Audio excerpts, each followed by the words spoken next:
Bismillahirrohmanirrohim. Ko'pchilik musulmon birodarlarimiz dini islomni faqatgina masjidlarning ichidagi ado etiladigan ibodatlardan va yo bo'lmasam dinimizda o'sha mashhur bo'lgan namozdan, ro'zadan iborat deb bilishadi.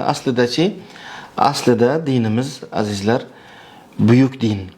Dini islom shunchalar buyukki hayotimizni barcha jabhalarini qamrab olgan. Dinimizni qonunchiligi hisoblangan fiqh al-islomiy deb nomlangan fan, bilim buni yaqqol misoli. Masalan, dini islomda, ya'ni shariat islomiyada fiqhun nawazil deb atalgan bir bo'lim bor. Ya'ni bu islom fiqhi shunchalar buyuk bir fiqh, shunchalar buyuk bir mukammal bir qonunchilikki, oradan 1,5 ming yil o'tibdiki, hech bir muammoni yechimsiz qoldirmadi.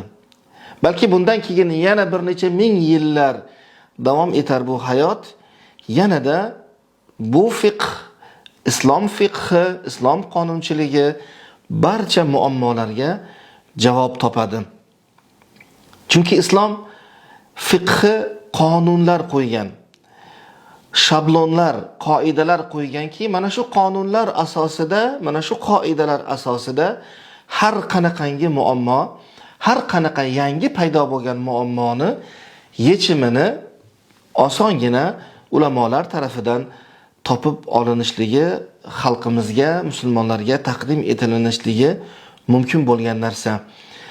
Avvalda qadimda bo'lmagan muammolar, masalan, savdo sotiqda bankachilik tizimidagi turli minglarcha muomalalar va yo bo'lmasam tibbiyot sohasida avvalda misli ko'rilmagan, xuddi a'zolarni bir shaxsdan boshqa bir shaxsga ekishlikka o'xshagan masalalar va bunga o'xshagan hayotni har jabhasida bor bo'lgan, avvalda bo'lmagan, yangi chiqqan muammolarni barchasi islomda o'z yechimini aynan mana shu nuqta, fiqhun nawazil, yangi paydo bo'lgan, insoniyatni boshiga yangi tushgan muammolarni yechimlari degan bo'lim orqali topiladi azizlar.